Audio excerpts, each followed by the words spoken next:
হতো গরু ছাগলের যে বাচ্চা হয় ওরা কোন মাজারে মানত করে বলেন? কথা কি বুঝতেছেন? এই যে প্রতি বছর গরু ছাগল ভেড়া এগুলো যে বাচ্চা দেয় এরা কোন মাজারে যে মানত করে? এজন্য চাইতে হবে একজনের কাছে, তিনি কে? আমার প্রিয় পটুয়াখালী। মাজার জিয়ারত করা সুন্নাহ। আমরা মাজার জিয়ারত করব, আল্লাহ ওয়ালাদের কবরে যাব, আমরা সেখানে যে সালাম দিব, দোয়া করব, নিজের জন্য করব, কবরে শুয়ে থাকা মাইয়িতের জন্য করব, পুরো মুসলিম উম্মার জন্য করব। কিন্তু কবরে যিনি শুয়ে আছে ওই বাবার কাছে সন্তান চাওয়া যাবে, চাকরি চাওয়া যাবে, সফলতা চাওয়া যাবে? সফলতা দেয় কে? সবাই বলেন না, আওয়াজ করে বলেন, সফলতা দেওয়ার মালিক কে? এই কথাই রব্বুল আলামিন বলেন, وَإِن يَمْسَسْكَ اللَّهُ بِضُرٍّ فَلَا كَاشِفَ لَهُ إِلَّا هُوَ وَإِن يُرِدْكَ بِخَيْرٍ فَلَا رَادَّ لِفَضْلِهِ يُصِيبُ بِهِ مَن يَشَاءُ مِنْ عِبَادِهِ وَهُوَ الْغَفُورُ الرَّحِيمُ। আল্লাহু আকবার। আল্লাহ বললেন, ওয়া ইন ইয়ামসাসকাল্লাহু বিদুররিন ফালা কাশিফা লাহু ইল্লা হু। আল্লাহ যদি তোমাকে কোনো বিপদ স্পর্শ করায়, আল্লাহ যদি তোমার কোনো বিপদে ফেলে দেয়, ওই বিপদ থেকে উদ্ধার করার তিনি ছাড়া আর কেউ নেই। জোরে বলেন ঠিক কিনা? তিনি যদি কোনো বিপদে ফেলেন, তিনি ছাড়া বিপদ থেকে উদ্ধার করার কেউ নাই। আর তিনি যদি তোমার প্রতি কোনো অনুগ্রহ করতে চান, ওই অনুগ্রহ ঠেকিয়ে দেওয়ার ক্ষমতাও কারো নাই। আল্লাহ যদি আপনার সফলতা দিতে চায়, পৃথিবীর কোন শক্তি ওই সফলতাকে থামাতে পারে? এজন্য আল্লাহ বললেন, খবরদার, চিন্তা নাকিদা খালিস করে নাও।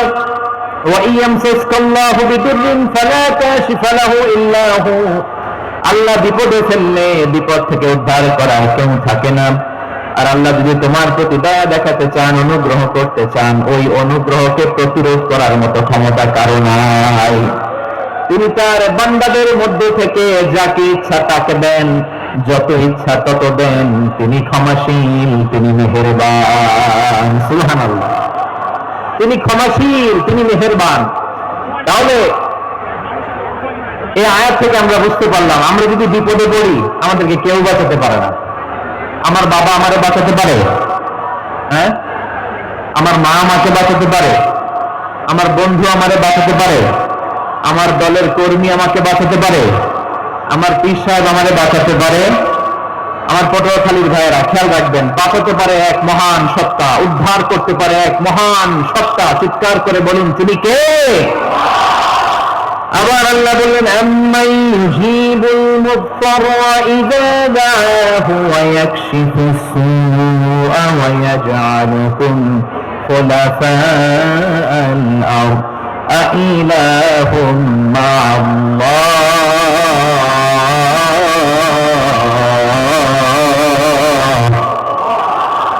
ক্বালিলাম মা তাযাক্কারুন। রব্বুল আলামিন বলেন, বিপদে পড়ে কাতর কণ্ঠে চিন্তাগ্রস্ত হয়ে যখন কেউ ফরিয়াদি হয়ে আল্লাহর ডাকে হাত তোলে, তখন এই ব্যক্তির ডাকে সাড়া দেয় কে?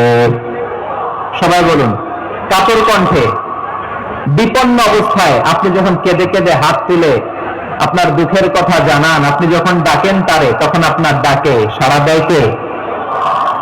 আল্লাহ বলে, আমি সাড়া দেই। তোমাদের বিপদকে মুক্ত করে দেয় কে? ওই আল্লাহর সাথে কোন উপাস্য আছে নাকি? কিন্তু খুব অল্প সংখ্যক লোকই তোমরা উপদেশ গ্রহণ করো। কথাটা কার? তাহলে বিপন্ন মানবতা যখন কাঁদে, মানুষ যখন বিপদে পড়ে নিরুপায় হয়ে ফরিয়াদ করে, তার ডাক শোনার কেউ নাই একজন ছাড়া। চিল্লায় বলেন তো, তিনি কে? এজন্য আমরা ফরিয়াদের হাত কার দিকে তুলব? প্রিয় পটুয়াখালী বলেন, ফরিয়াদের দুটো হাত আমরা কার দিকে তুলব? এবং খেয়াল রাখতে হবে, মাথার সাথে সেট করে নিতে হবে, আল্লাহ ছাড়া আমাকে উদ্ধার করার কেউ নাই। এই পৃথিবীতে কেউ আপন না। প্রিয় ভাইরা, বিপদে পড়লে বোঝা যায় কেউ আপন না। আপন শুধু একজন মহান সত্তা, তিনি কে? এটা কি আপনারা খেয়াল রাখতে পারবেন? হ্যাঁ, বিপদে আপদে কেউ আমাদের বাঁচাতে পারে না, তরাতে পারে না, মুক্তি দিতে পারে না, উদ্ধার করতে পারে না একমাত্র আমার প্রভু ছাড়া, আল্লাহ ছাড়া। চিল্লায় বলেন ঠিক কিনা? এবং প্রিয় পটুয়াখালীর ভাইয়েরা, মাথার সাথে এটা সেট করে নিতে হবে যে আমাদের পুরো জীবনটাই পরীক্ষা। পুরো জীবনটাই কি?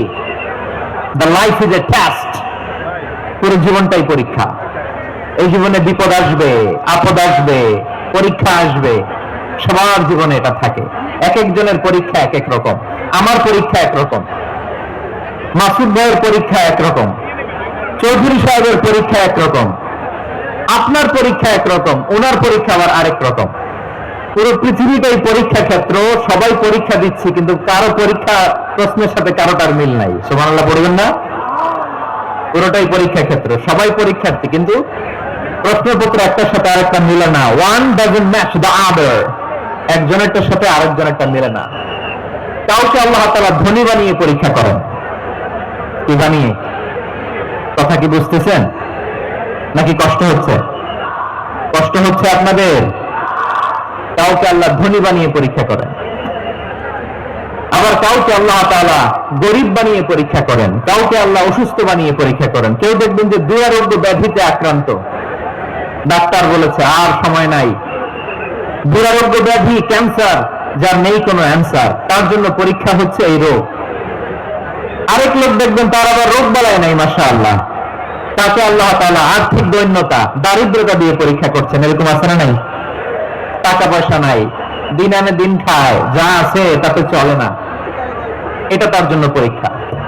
আবার আরেক শ্রেণীর লোক দেখবেন তাকে আল্লাহ অসুস্থতাও দেয় নাই, দারিদ্রতাও দেয় নাই, তার দাম্পত্য জীবনের সমস্যা আছে না নাই? স্ত্রী কথা শোনে না, অথবা ছেলে মেয়ে কথা শোনে না। তাহলে পরীক্ষা সবার জীবনে আছে, এক একজনের পরীক্ষাটা এক এক রকম। আল্লাহ তাআলা দেখতে চায় যে এই পরীক্ষার সময় আমরা কিরকম রেসপন্স করি। How to deal with the test, কিভাবে এই বিপদ আপদ পরীক্ষাগুলোকে আমরা হ্যান্ডেল করব, ডিল করব, এটা হচ্ছে আজকের আলোচনার বিষয়। বুঝতে পেরেছেন সবাই আমার প্রিয় ভাইয়েরা? তাহলে পরীক্ষাময় আমাদের জীবন, বিপদ আপদ পরীক্ষা, এটা মানুষের পিছু ছাড়ে না। সবার জীবনে পরীক্ষা আছে। নবীদের জীবনেও পরীক্ষা ছিল।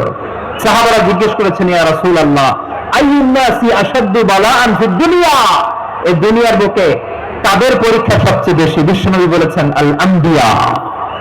এই পৃথিবীতে সবচেয়ে বেশি পরীক্ষা আল্লাহ তাআলা নিয়ে থাকেন নবীদের, তাদের নবীদের। সুম্মাল আমসাল ফাল আমসাল, এরপরে নবীদের পরের স্তরে যারা, তাদের পরীক্ষা। এরপরে তাদের পরের স্তরে যারা, তাদের পরীক্ষা। সিদ্দিকীনদের, শুহাদাদের, সালিহিনদের, আল্লাহওয়ালাদের, যার ঈমান যত মজবুত তার জীবনে পরীক্ষাও তত বেশি। চিল্লায় বলেন ঠিক কিনা? তাহলে মুমিনরা, বিশ্বাসীরা, আমরা কি পরীক্ষা বিপদ আপদে ভয় পাই? হ্যাঁ, বিপদ দেখলে ভয় লাগে আপনাদের? ভয় লাগে? হ্যাঁ, না, মুমিনরা বিপদে ভয় পায় না, তারা হতাশ হয় না, সুবহানাল্লাহ, তারা নিরাশ হয় না। বিশ্বাসীরা হাল ছেড়ে দেয় না, তারা ভরসা আছে একজনের উপর। চিল্লায় বলতে হবে তিনি কে? কারণ মুমিন জানে the grief is impermanent, the test is impermanent, the struggle in our life is impermanent. আমাদের জীবনের দুঃখ, কষ্ট, স্ট্রাগল, এগুলো পার্মানেন্ট নয়। After every difficulties there is an ease. সব কষ্টের পরে একটা সুখ আছে না নাই? রব্বুল আলামিন বলেন, ফাইন্না মাআল উসরি ইউসরা, ইন্না মাআল উসরি ইউসরা, ভয় পেও না, চিন্তা করো না, কষ্টের সাথেই আমি রেখে দিয়েছি স্বস্তি। সুবহানাল্লাহ বলেন।